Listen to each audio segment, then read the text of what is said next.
Welcome again to another edition of the Pigskin Preview here at Wings to Go. I'm Dave Ruthenberg, sports editor at the News Eagle, and with us every week, as he is our very own gridiron guru, Brian Hacker. How you doing today, Brian? I'm doing great. I called the Tulsa over Notre Dame upset. You can go back to last week's tape and see it. They couldn't wait to get that out. I've been bragging about that since Saturday. We're going to talk a little bit about Tulsa, but I think first we're going to start with a rather big game coming up a little north of here, where Enid's traveling to Bartlesville for a huge contest. Huge contest against Bartlesville, who you go, okay, you're going to Bartlesville, we got to win the game, but Bartlesville's good. This is a good team. They smacked around the teams they had to smack around. They should have beaten Union.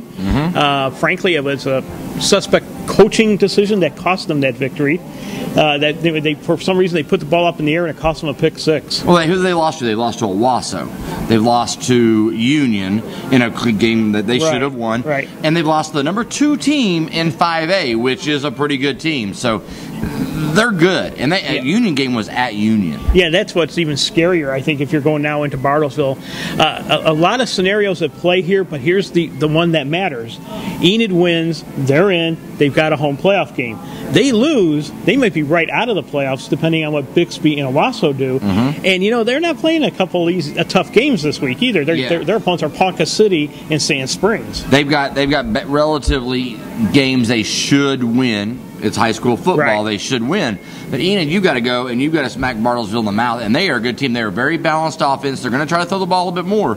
They are very balanced, and they have a really solid defense. They do, and they have a dual-threat quarterback they're going to have to watch real carefully. The common opponent here that you got to look at is Bixby, which Enid, let that game get away at 20-19. However, this is a Bixby team that Bartlesville took apart 44-14. Well, you look at Union, you look at Owasso, you look at all the teams that Bartlesville's played, and they really played them tough, really played them well. Enid's going into their house, and Bartlesville knows winning in. They're in the same situation. Right. Enid, those two teams are in the same boat, so one of them may not very well make the playoffs, and that's a shame because they're both good teams. They're both good teams, so it's going to be one heck of a matchup this Friday night in Bartlesville.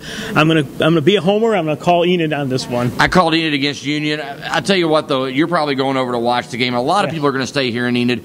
We will have the game on here at Wings to Go for people to listen to. We do that with every Enid game. It'll be on, so if you want to hang out, eat, enjoy, and listen to the game, we will have it on here. And enjoy the battle for the final home playoff spot in 6A4. Hey, another matchup that we should pay attention to this week is Pioneer is hosting Crescent, a really good Crescent team coming in with a 6-3 mark that's had some big victories coming in. But Pioneer has a little bit to play for right now as well. Pioneer has a chance for the playoffs. It's a slim chance. You've got to beat Crescent. You've got a 15-point victory. You got a lot of things that got to play out.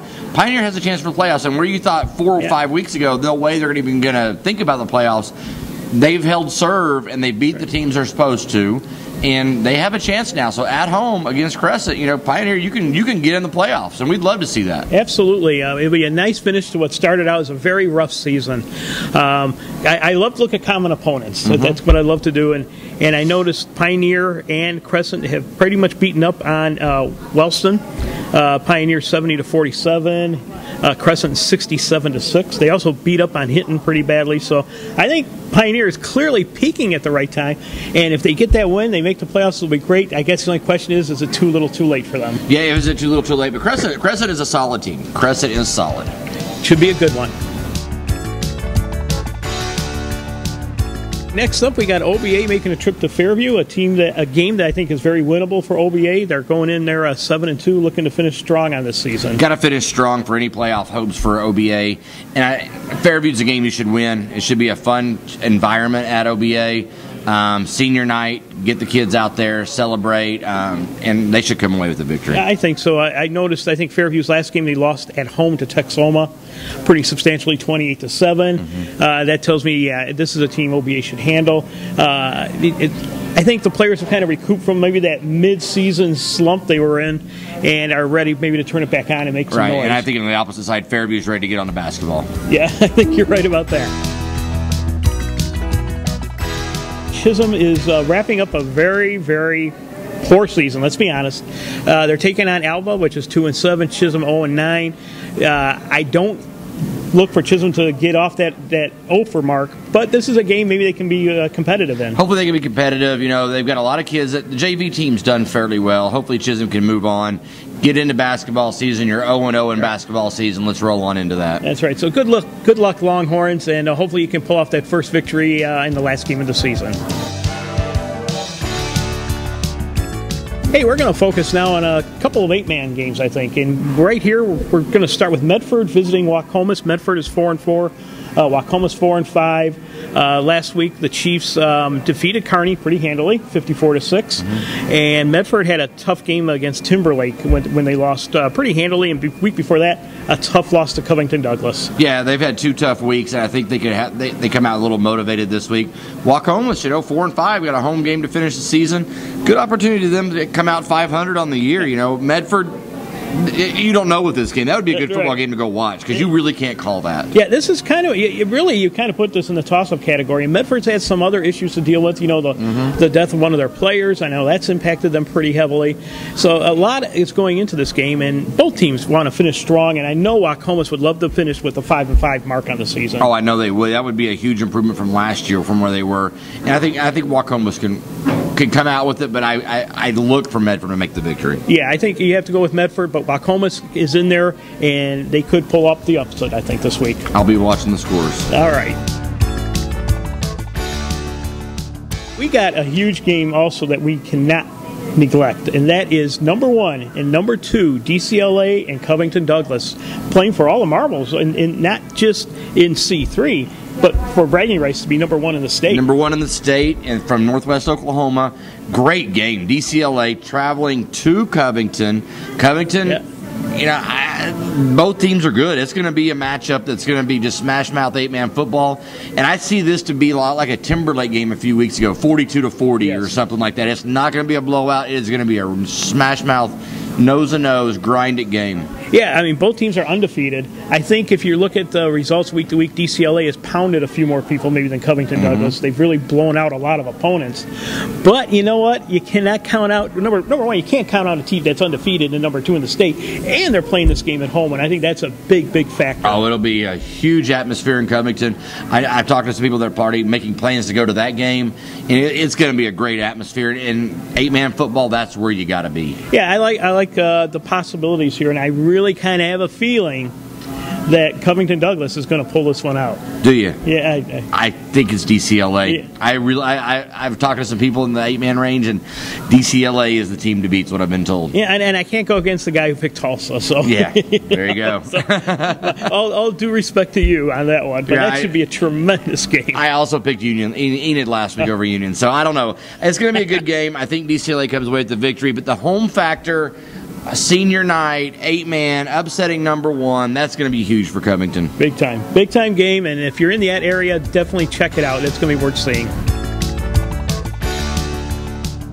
We got some college games that we got to get to, and you know what? I think we're going to start this week with a team that I think it's overlooked a lot, you know, because of Oklahoma and Oklahoma State. They have the smallest enrollment of any Division I school out there, and yet they went into South Bend and pulled probably the biggest upset in their program's history. Tulsa knocks off Notre Dame. Huge upset for Tulsa. Not a lot of people thought that could even come close to happening. I did. And I wasn't shocked. I mean, I thought it was going to be a higher scoring game. I thought it was going to be a 40-40 type game. It stayed in the 20s. Tulsa's defense held serve. They knocked the quarterback for Notre Dame out of the game. They scored points, and they held at the end. They got the pick at the end of the game to win it. That was amazing. Horrible coaching call on Notre Dame's part. You take a knee, you kick the field goal, you win the game.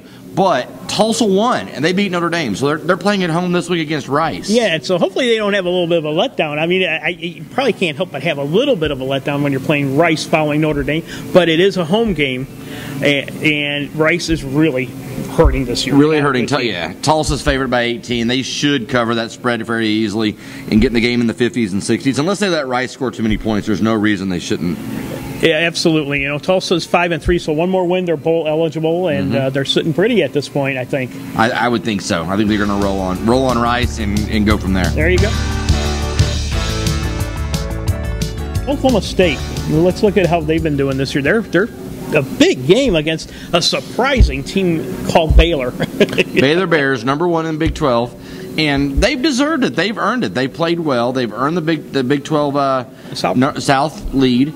And now their tough meat of the schedule comes. They've got OU and OSU coming up. Yeah, I mean, they're more than bowl eligible. They got 7 wins on the year, so they're going to be going bowling. They beat Texas at Texas last week. Oklahoma State, kind of in workman-like fashion, beat Kansas State last week. Nothing flashy, but the key thing was they were without Justin Blackman, and Wheaton still looked pretty comfortable back there. There was a lot of drop passes. I think the receivers weren't used to catching those balls. But what I saw from OSU was a chance to go out and get some experience from those other guys. They did that. At halftime, a lot of our people that were here were going, oh, my gosh. You know, like, we're a second-half team. We're gonna play it out in the second half, and that's what they did. OSU being a 7.5-point favorite home, I don't see them covering the 7.5. I think it being more of a scoring game. I think it's going to be around that 71 points scored between the two teams. I think it's going to be a shootout. I think OSU wins by a field goal or five points to a field goal. That's right. It's going to be tight. I know that. It's going to be a close game. I like OSU because they're at home. If this game is at Baylor, who knows what would happen, but it's a home game and they should be able to pull out a victory. Right. Vegas usually says 3 points for the home, so they're thinking OSU's a little bit better than Baylor by giving them 7.5. Right. And I'm going to agree. You've got the Kendall Hunter factor too, and I think he's going to be able to run a little bit. Absolutely. And then, of course, we got the Sooners. They're traveling. They're going to Texas A&M. Hey, going to A&M, and they're only a 3-point favorite. So that's it. They're giving A&M a little bit of credit. They're looking at OU saying, hey, your road record isn't that great. Who'd you do? What have you done for me lately on the road? You lost to Missouri. Right. Cincinnati, who played you tough, but just got beat, has been beat by some suspect teams. OU hasn't shown any leadership this year. They haven't showed the defense is capable of doing what they're supposed to be doing. Yeah, you blew out Colorado. Well, that's not much of an accomplishment. Yeah, the under 12 dogs could beat Colorado right now. I think you go out there and you go to A&M, and that's a team that you're going to play the team that shows up with A&M. You don't know who's going to show up. Well, and that's just it, you know. And if they get the crowd into the game at A&M, then you're really dealing with another factor altogether. It's a great experience. Yeah. But I'll tell you what, you got OSU at 11:30, Tulsa at 1:30, OU at 6. What a great day to hang out at Wings to Go. Watch football, put your feet up, let the kids run, wife go shopping. Guys, come out and hang out and enjoy the game because it's going to be a great day of football. It can't get much better than that. It's going to be unbelievable. Hey, thanks everybody again for joining us here on Pigskin Preview. I'm Dave Ruthenberg from the News and Eagle with Brian Hacker from Wings to Go, and we'll look forward to talking to you again next week.